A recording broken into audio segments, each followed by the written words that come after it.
आज का जो हमारा चैप्टर है वो है अपना चैप्टर रिलेशन एंड फंक्शन। और इस वीडियो में हम बात करेंगे ऑर्डर्ड पेयर क्या होता है एंड कार्टेशियन प्रोडक्ट के बारे में। तो रिलेशन एंड फंक्शन चैप्टर को स्टार्ट करते हैं। तो सबसे पहले हम जान लेंगे इसमें ऑर्डर्ड पेयर क्या होता है। तो आइए स्टार्ट करते हैं।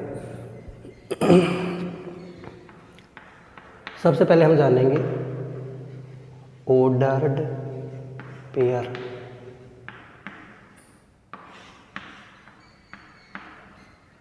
ऑर्डर्ड पेयर में हम जानेंगे ऑर्डर्ड पेयर दिखता कैसे है, और फिर बाद में ऑर्डर्ड पेयर कहाँ से आया और कैसे ये यूज करना है उसको जानेंगे।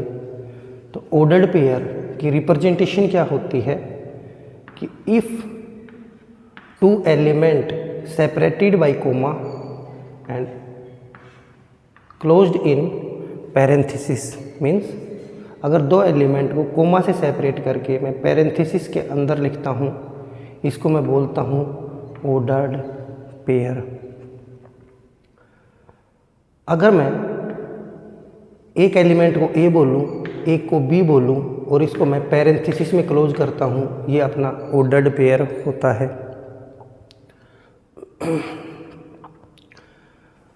तो ये तो था ऑर्डर्ड पेयर का रिप्रेजेंटेशन, ऑर्डर्ड पेयर दिखता कैसे है। अब यहाँ पे कुछ बातें हमें जाननी बहुत ज़रूरी हैं। क्या है? एक ऑर्डर्ड पेयर 3,4 रिटर्न है और एक दूसरा ऑर्डर्ड पेयर है 4,3। ये ऑर्डर्ड पेयर 3,4 से बना है, ये ऑर्डर्ड पेयर 4,3 से बना है। ये दोनों ऑर्डर्ड पेयर डिफरेंट हैं।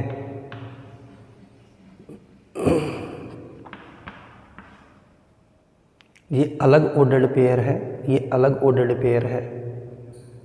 इसका अलग मीनिंग होता है, इसका अलग मीनिंग होता है। अगर दो ऑर्डर्ड पेयर सेम होंगे, कब सेम होंगे? दो ऑर्डर्ड पेयर तब सेम होंगे जब उनके, मैं दो ऑर्डर्ड पेयर राइट करता हूँ C, D।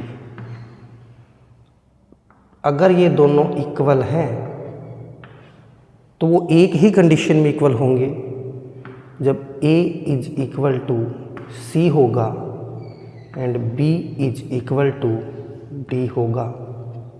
और यहाँ आप देख सकते हो ये जो 3 है इसका फर्स्ट एलिमेंट, इसका फर्स्ट एलिमेंट 4 है। और सेम होने के लिए क्या कंडीशन है? फर्स्ट एलिमेंट के इक्वल होना चाहिए, सेकंड एलिमेंट के इक्वल होना चाहिए। तो ये दोनों डिफरेंट ऑर्डर्ड पेयर हैं। और सेम ऑर्डर्ड पेयर क्या होंगे? 3,4 के इक्वल 3,4 ही होगा। नेक्स्ट थिंग, ऑर्डर्ड पेयर के अंदर दोनों एलिमेंट सेम भी हो सकते हैं। अलग अलग एलिमेंट भी हो सकते हैं और सेम एलिमेंट भी हो सकते हैं। नेक्स्ट थिंग,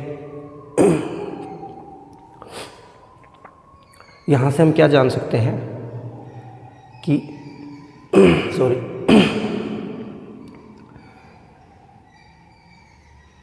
तो देखिए ऑर्डर्ड पेयर के को कैसा दिखता है। एलिमेंट पैरेंथेसिस में क्लोज होंगे और दो एलिमेंट होंगे, दोनों एलिमेंट अलग अलग भी हो सकते हैं, दोनों एलिमेंट सेम भी हो सकते हैं।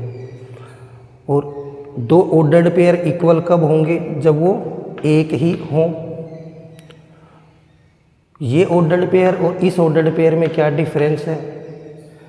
इनके अंदर के एलिमेंट 3, 4 इधर लिखा है, 4 इधर, 3 इधर लिखा है, और ये एक ऑर्डर्ड पेयर है कंप्लीट। तो वो सेट के अंदर होता है कि एलिमेंट आगे पीछे हो जाएं, पर ऑर्डर्ड पेयर में अगर एलिमेंट आगे पीछे हो रहे हैं तो वो अलग अलग ही ऑर्डर्ड पेयर होंगे। अगली बात यहाँ से क्या जान सकते हैं कि अगर मैं 4,5 एक ऑर्डर्ड पेयर लिखता हूँ और 4,5 को मैं पैरेंथेसिस में कर्ली ब्रैकेट में क्लोज करता हूँ और मैं पैरेंथेसिस में क्लोज करता हूँ, तो इन दोनों में क्या फ़र्क है? इन दोनों में ये फ़र्क है, ये तो ऑर्डर्ड पेयर है, ये अपना सेट है। मान लो ये सेट ए है और एक सेट बी लिख लूँ मैं, विच इज 5,4। तो अब तो ये दोनों सेट सेम है, ये दोनों। और ऑर्डर्ड पेयर मैं कोई दूसरा ऑर्डर्ड पेयर लिख दूँ विच इज 5,4, बट ये ऑर्डर्ड पेयर और ये ऑर्डर्ड पेयर अलग अलग हैं। और बात करें सेट की, तो ये दोनों सेम सेट है। और डिफरेंस क्या बता रहा था मैं? 4,5 एक ऑर्डर्ड पेयर है और 4,5 यहाँ पे एक सेट है, ये एक ऑर्डर्ड पेयर है। ये ऑर्डर्ड पेयर की कुछ बातें थी जो आई होप आपको समझ में आई होंगी। तो ऑर्डर्ड पेयर दिखता कैसे है, ऑर्डर्ड पेयर इक्वल कब होगा और ऑर्डर्ड पेयर और सेट में क्या डिफरेंस है, ये बात आपको पता चली होगी। अब बात करते हैं ऑर्डर्ड पेयर आता कहाँ से है, आता कहाँ से है और इसका मीनिंग क्या है उसको जानते हैं। तो इसको मैं, इस पार्ट को मैं रफ कर रहा हूँ। आई होप ये जो डिस्कशन है आपको समझ में आया होगा। आगे हम बात करते हैं कार्टेशियन प्रोडक्ट ऑफ 2 सेट और 3 set. Cartesian product of 2 set ही हमारे सिलेबस के अंदर है, कार्टेशियन प्रोडक्ट ऑफ 3 सेट हमारे सिलेबस में नहीं है। तो हम कार्टेशियन प्रोडक्ट ऑफ 2 सेट के ही डिस्कशन करेंगे। तो आइए देखते हैं, इसको मैं करता हूँ रफ।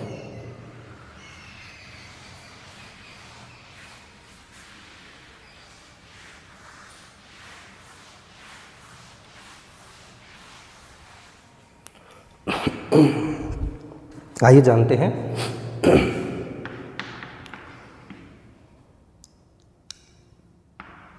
कार्टेशियन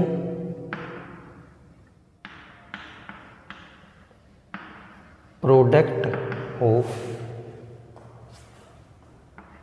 टू सेट भी नहीं बोलेंगे, 2 नॉन एम्प्टी सेट बोलेंगे, 2 नॉन एम्प्टी सेट।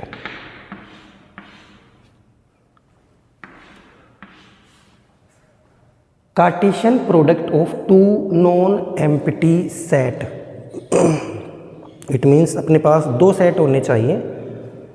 तो लेट एक सेट हम लेते हैं 1,3, दूसरा सेट लेते हैं B which is 4,5।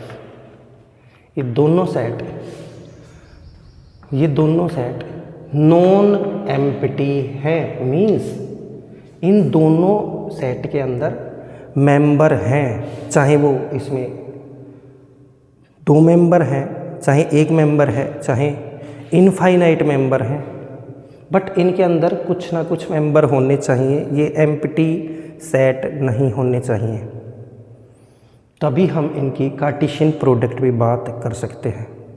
Empty set होंगे तो कार्टेशियन प्रोडक्ट क्या होगी उसका भी डिस्कशन करेंगे, बट पहले हम देखते हैं कि Cartesian product of 2 non empty set कैसे होता है। तो उसके लिए हमने क्या लिया, 2 सेट लिए। अब कार्टेशियन प्रोडक्ट 2 तरह से होता है इनमें। पहले होगा A क्रॉस B, इसको हम रीड कैसे करते हैं, A क्रॉस B मतलब A और B का कार्टेशियन प्रोडक्ट है। और दूसरे तरह से होता है B क्रॉस A, B और A का कार्टेशियन प्रोडक्ट है। ये मल्टीप्लाई नहीं है कि A multiply B, B multiply A same होगा, नो। दिस सिंबल जो यूज हो रहा है, ये सिंबल, ये कार्टेशियन प्रोडक्ट के लिए है। A कार्टेशियन प्रोडक्ट B के साथ, B कार्टेशियन प्रोडक्ट A के साथ अलग मीनिंग देगा, ये अलग मीनिंग है।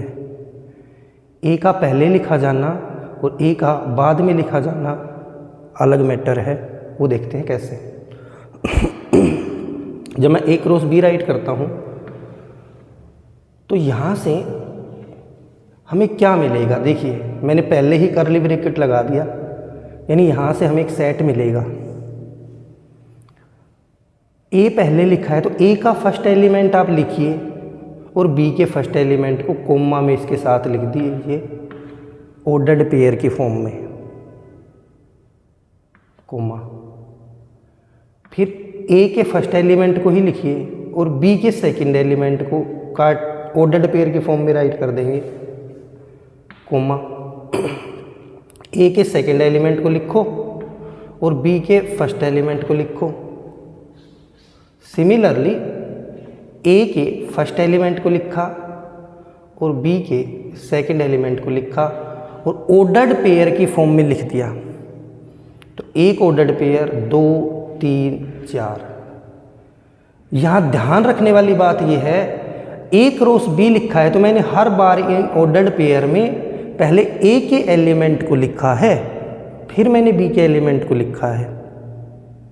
जब मैं बी क्रॉस ए करता हूं तो भी मुझे एक सेट मिलता है, तो बी के फर्स्ट एलिमेंट को लिखता हूं तो ए के फर्स्ट एलिमेंट को लिखना पड़ेगा। फिर बी के फर्स्ट एलिमेंट को लिखता हूं तो ए के सेकंड एलिमेंट को लिखना पड़ेगा।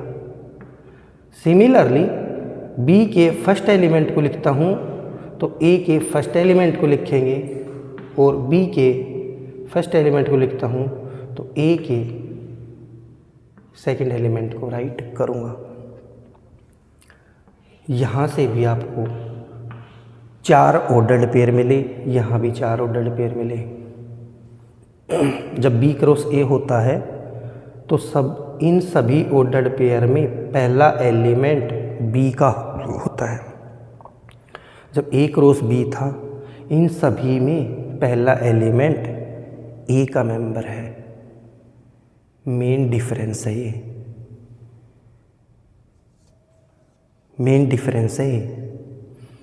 तो ए क्रॉस बी कैसे होता है, बी क्रॉस ए कैसे होता है, कैसे लिखते हैं, आई होप आप जानने होंगे।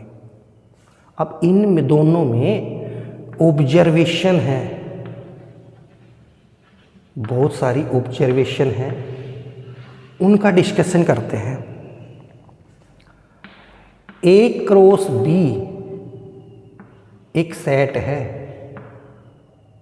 उसी तरह बी क्रॉस ए भी एक सेट है।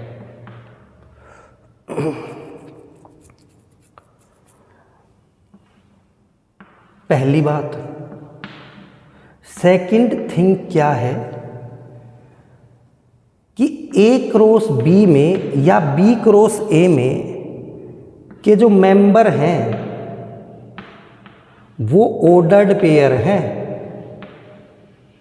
वो क्या है? Ordered pair. तो ए क्रॉस बी के कितने मेंबर हुए? थर्ड पे इसी का डिस्कस कर लेते हैं।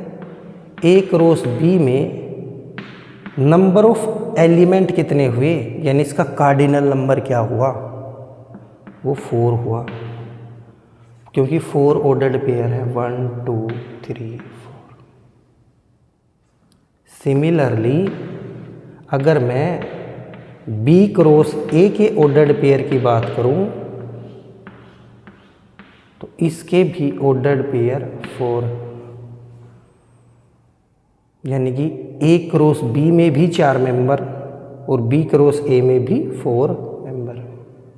और यहाँ से क्या डिस्कशन निकल के आता है, क्या कंक्लूजन निकल के आता है, सॉरी डिस्कशन, कि अगर आप ए क्रॉस बी कर लो या बी क्रॉस ए कर लो, नंबर ऑफ एलिमेंट तो है ना, यानी ऑर्डर्ड पेयर वो तो सेम आएंगे, कोई डाउट नहीं है उसमें, वो तो सेम होंगे ही होंगे, नो डाउट। फर्स्ट थिंग,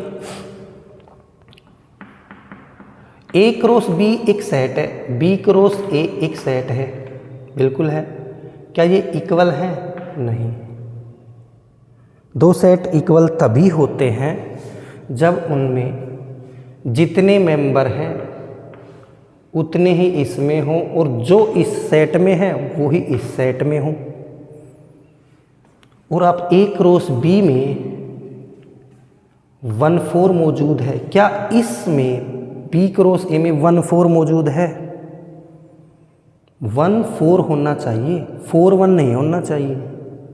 1,4 होना चाहिए, 4,1 नहीं होना चाहिए। ये दोनों इक्वल नहीं हैं। अभी हमने जस्ट ऑर्डर्ड पेयर का डिस्कशन किया था। ये ऑर्डर्ड पेयर अलग है, ये अलग है, तो इसीलिए ये दोनों सेट तो इक्वल नहीं होंगे। एक कंडीशन में होंगे। कौन सी कंडीशन में होंगे? वो कंडीशन ये है कि अगर A सेट B सेट के इक्वल आ जाए, जब A सेट B सेट के इक्वल आ जाए उस केस में ऑब्वियस है ये दोनों सेट इक्वल ही होंगे।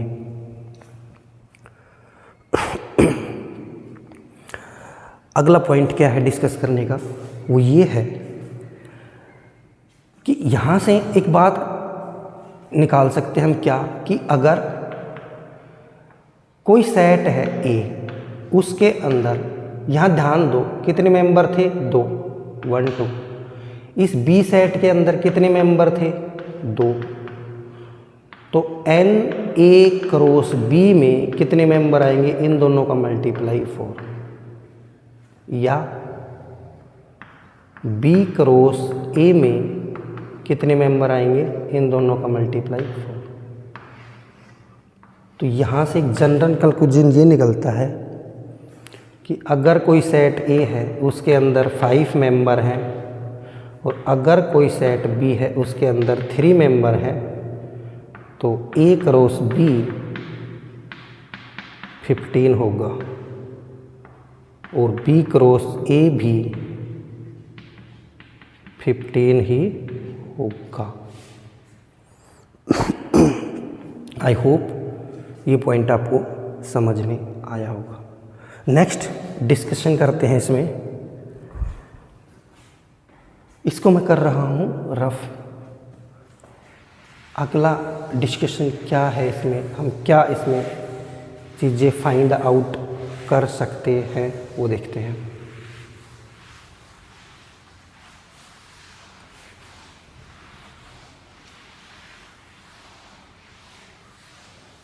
हम इसमें देख रहे हैं कि दो सेट का कार्टेशियन प्रोडक्ट, और मैंने कहा था दोनों नॉन एम्प्टी होने चाहिए। अभी हमने जो दो सेट लिए थे वो नॉन एम्प्टी थे और वो फाइनाइट सेट थे। देखो A सेट है, अगर उसमें 2 मेंबर हैं, B सेट है उसके अंदर 3 मेंबर हैं, तो ये दोनों फाइनाइट सेट है।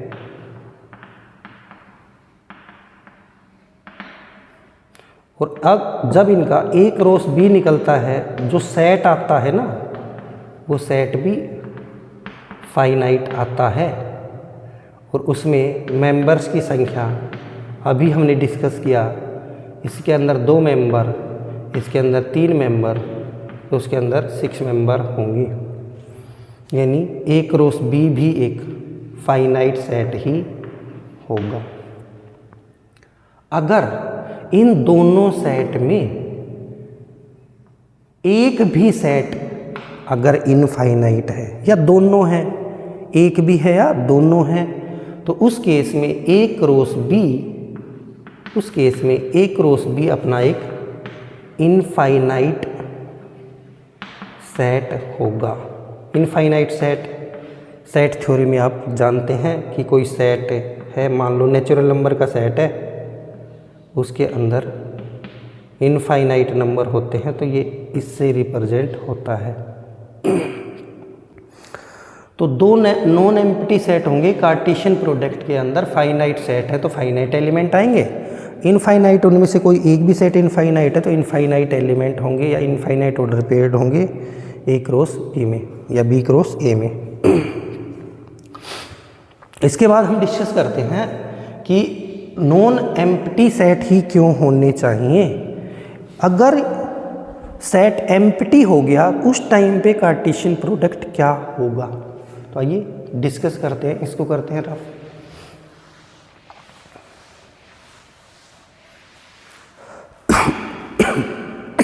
सॉरी।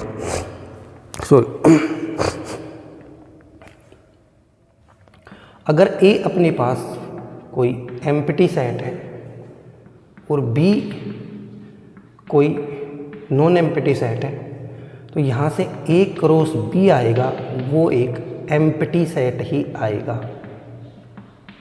क्योंकि जब आप कार्टेशियन प्रोडक्ट करते हो तो ए के किसी मेंबर को राइट करते हो, बी के किसी मेंबर के साथ राइट करते हो, तो ए में कोई मेंबर ही नहीं है, तो हमारा ऑर्डर्ड पेयर नहीं बनेगा।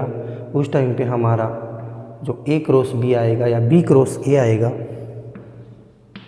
वो एक एम्प्टी सेट होगा।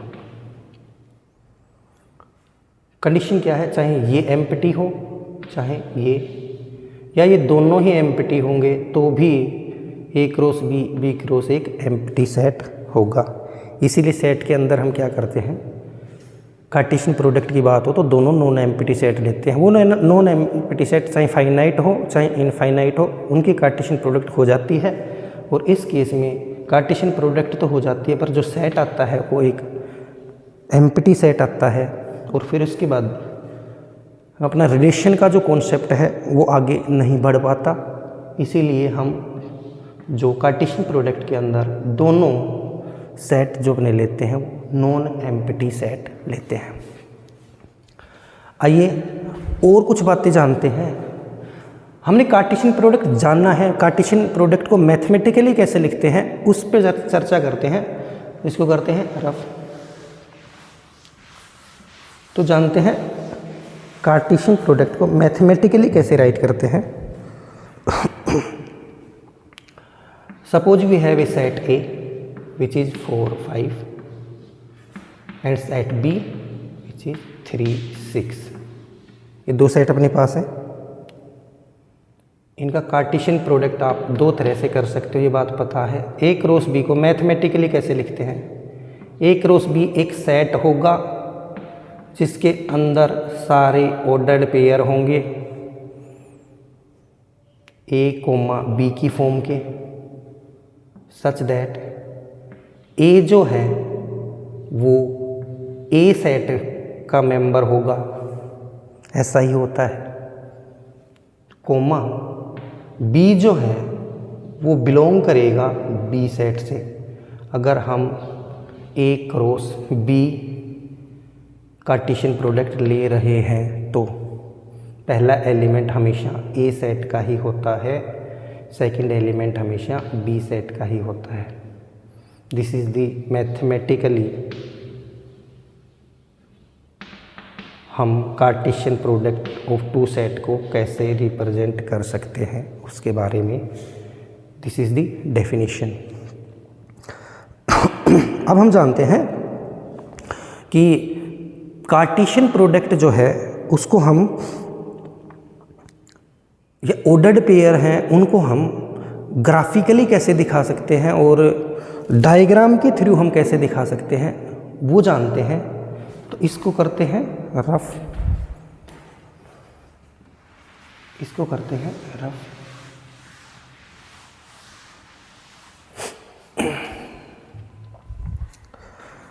देखिए पहले तो डायग्राम से समझते हैं। डायग्राम से, डायग्राम के अंदर ऐसे समझा जाएगा कि ए सेट है अपने पास, उसमें मेंबर है 1 2 3 और एक सेट बी है, उसके मेंबर है 4 5। अब ए क्रॉस बी है, उसको डायग्राम से कैसे समझेंगे? तो ए क्रॉस बी क्या होता है भैया? ए क्रॉस बी में पहले ए के एलिमेंट को लिखते हैं, फिर बी वाले को लिखते हैं, फर्स्ट को सेकंड वाले को, फिर फर्स्ट के सेकंड को, फिर 4 को इसको, फिर सेकंड को, फिर 5 को। ऐसे ही 3 को 4 के साथ और इस 3 को 5 के साथ। ये अपना कार्टेशियन प्रोडक्ट होता है। और इसको डायग्राम से हम कैसे दिखा सकते हैं, 1 को पहले 4 के साथ लिखते हैं और इसी 1 को 5 के साथ लिखते हैं। देखो 2 को 4 के साथ राइट करते हैं, फिर इसी 2 को 5 के साथ राइट करते हैं। 3 को 4 के साथ राइट करते हैं एंड इसी 3 को 5 के साथ राइट। ये हमने A क्रॉस B को डायग्राम के हेल्प से शो किया है। तो डायग्राम से इस तरह हम कार्टेशियन प्रोडक्ट को दिखाते हैं। These are the ordered pairs. Graphically हम कार्टेशियन प्रोडक्ट को कैसे दिखा सकते हैं और ग्राफिकली इनमें ऑर्डर्ड पेयर में सॉरी क्या डिफरेंस है, कि मैंने बताया था कि इस ऑर्डर्ड पेयर का अलग मीनिंग होता है, इसका अलग मीनिंग होता है। वो क्या मीनिंग होता है वो हम ग्राफिकली जब देखेंगे तो हर ऑर्डर्ड पेयर का अलग मीनिंग होगा, वो हम समझते हैं। तो आइए इसको रफ करता हूँ ग्राफिकली और समझते हैं इसको।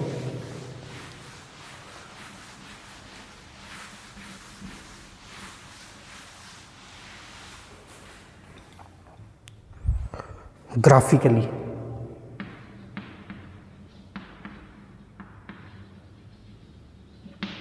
सपोज हमारे पास कोई ए सेट है, उसके मेंबर हैं 3, 4, 5। एक बी सेट है, उसके मेंबर हैं 4, 5, 7।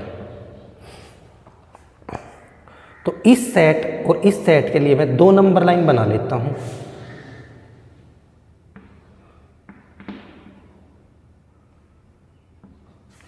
ये दोनों नंबर लाइन जो है ये रियल नंबर लाइन है, रियल नंबर लाइन, इन पे रियल नंबर है और ये ए सेट उन रियल नंबर का सबसेट है। ऐसे ही सिमिलरली बी भी इधर रियल नंबर्स हैं, उनका सबसेट है। तो यहाँ पे ए के मेंबर्स लिखेंगे तो 3 सपोज यहाँ आएगा, 4 यहाँ, 5 यहाँ। और बी के अंदर सपोज 4 यहाँ है, इसको थोड़ा नीचे लिख लेते हैं यहाँ पे। सपोज 4 यहाँ है, 5 यहाँ है और 7 यहाँ है। तो जब मैं इसका A क्रॉस B करता हूँ तो आप भी जानते हो,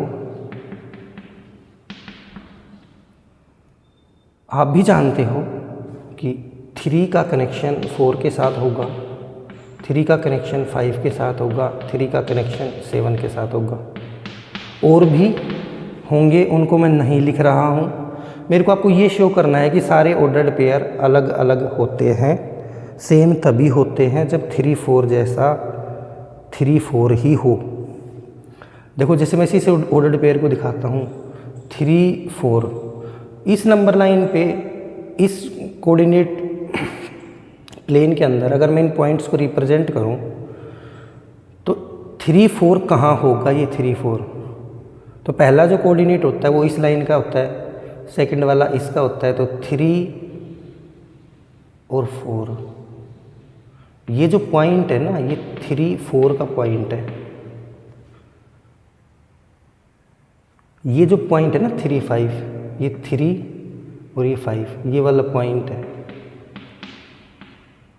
हर ऑर्डर्ड पेयर के लिए अलग पॉइंट आता है। It means her ordered pair अलग है। यहीं से देख लो, जैसे होता है कि 3, 4 और मान लो एक ऑर्डर्ड पेयर इसी के अंदर मान लो ये आ जाता 4, 3। तो 3, 4 के लिए तो ये पॉइंट है और 4, 3 के लिए कहाँ से पॉइंट आएगा। मान लो 3 यहाँ पे है, इस पे 4 यहाँ पे है, तो ये वाला पॉइंट अपना 4, 3 आएगा। तो 3,4 और 4,3 के लिए अलग अलग पॉइंट हैं, यानी कि 3,4 अलग है, 4,3 अलग है। तो इस तरह हम ग्राफिकली भी दो सेट के कार्टेशियन प्रोडक्ट को शो कर सकते हैं और यहाँ से क्या जान सकते हैं कि ये जो ऑर्डर्ड पेयर हैं ये अलग अलग होते हैं, इनका अलग अलग मीनिंग होता है। आइए एक दो पॉइंट्स और हैं जिनको हम स्टडी करें, फिर हमारा इसमें इंट्रो कंप्लीट हो जाएगा। जो इसमें रिलेशन एंड फंक्शन में ऑर्डर्ड पेयर का और कार्टेशियन प्रोडक्ट क्या होती है उसका इंट्रो हमारा कंप्लीट हो जाएगा। एक दो पॉइंट और हैं जिनको हम डिस्कस करते हैं, तो मैम इसको करते हैं रफ, इसको करते हैं रफ।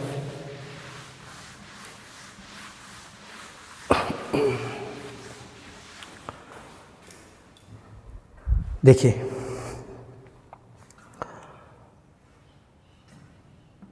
कार्टेशियन प्रोडक्ट के अंदर ए सेट है और बी सेट है, तो हम ए क्रॉस बी भी निकाल सकते हैं, बी क्रॉस ए भी, बट ज़रूरी नहीं है दोनों सेट अलग अलग ही हों। अगर ए सेट 1 2 है और ए ही सेट मैं दूसरा यही सेट ले लेता हूँ 1 2, तो इनका भी कार्टेशियन प्रोडक्ट निकल सकता है, विच इज़ ए क्रॉस ए। क्या निकल के आएगा? 1 1 1 2 2 1 2 2।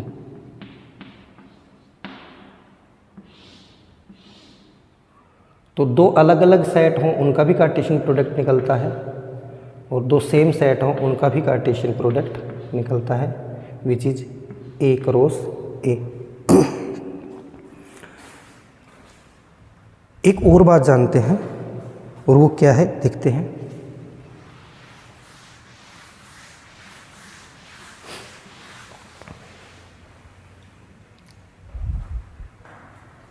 लेट्स सपोज हमारे पास एक सेट है, रियल नंबर का सेट है,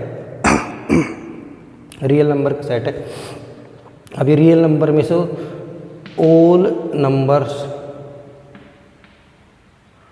सारे नंबर आ जाते हैं जो क्या होते हैं, रियल होते हैं। रियल होने चाहिए, इमेजिनरी नहीं होने चाहिए। तो एक रियल नंबर का सेट है, अगर मैं इस रियल नंबर के सेट को इसी रियल नंबर के सेट के साथ कार्टेशियन प्रोडक्ट करवाता हूँ तो मेरे पास एक सेट आएगा, वो सेट एक इनफाइनाइट सेट आएगा, ये तो आप जानते हो। और उसके अंदर जितने भी एलिमेंट आएंगे, सपोज वो x, y की फॉर्म के आएंगे, और यहाँ से x बिलोंग करेगा R से और y बिलोंग करेगा इस R से।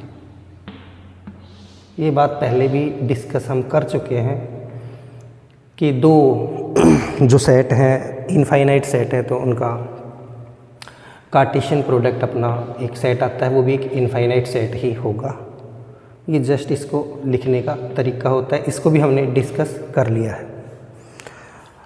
मैंने कोशिश की है कि ऑर्डर्ड पेयर और कार्टेशियन प्रोडक्ट से रिलेटेड सारी चीज़ें मैं डिस्कस करूं, पर कई बार होता है कि बहुत सारी चीज़ें ध्यान नहीं रहती। तो अगर इस पार्ट में कुछ भी बचेगा तो हम उसको अपने सेकंड पार्ट आएगा उसमें हम पक्का डिस्कस करेंगे। यहाँ मैं एक बात और बता भी देता हूँ कि Cartesian product of two set ही क्यों डिस्कस कर रहे हैं, यहाँ 3 सेट क्यों नहीं है। 3 सेट का कॉन्सेप्ट हमारे कोर्स में नहीं है। वैसे कार्टेशियन प्रोडक्ट 3 सेट का भी होता है, उसको मैं आपको बता देता हूँ कैसे लिखते हैं, करके नहीं दिखाएंगे, बस लिखते कैसे हैं वो बता देता हूँ। मैथमेटिकली कैसे लिखते हैं वो बताता हूँ। देखो कि ए सेट है अपना, एक बी सेट है, एक सी सेट है, मैं इनका ए क्रॉस बी क्रॉस सी कर रहा हूँ, तो जो एक सेट आएगा अपने पास उसके जो एलिमेंट होंगे वो ऑर्डर्ड ट्रिपलेट होंगे, इनको हम बोलते हैं ऑर्डर्ड ट्रिपलेट। और वो कैसे होंगे? ए होगा वो ए सेट से बिलोंग करेगा, बी होगा वो बी सेट से बिलोंग करेगा, और जो सी होगा वो सी सेट से बिलोंग करेगा। This is the mathematical definition of Cartesian product of 3 set. अच्छा, तीनों सेट अगर सेम हो ए ए ए, तो इसको मैथमेटिकली ऐसे दिखाते हैं ए बी सी, सॉरी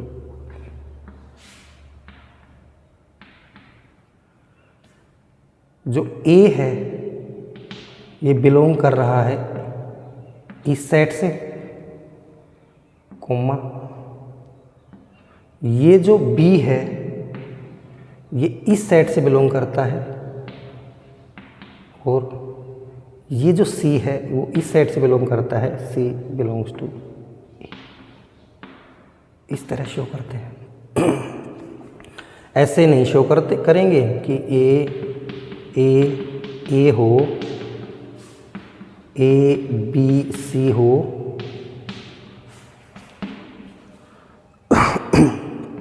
कि A belongs to A. This is wrong.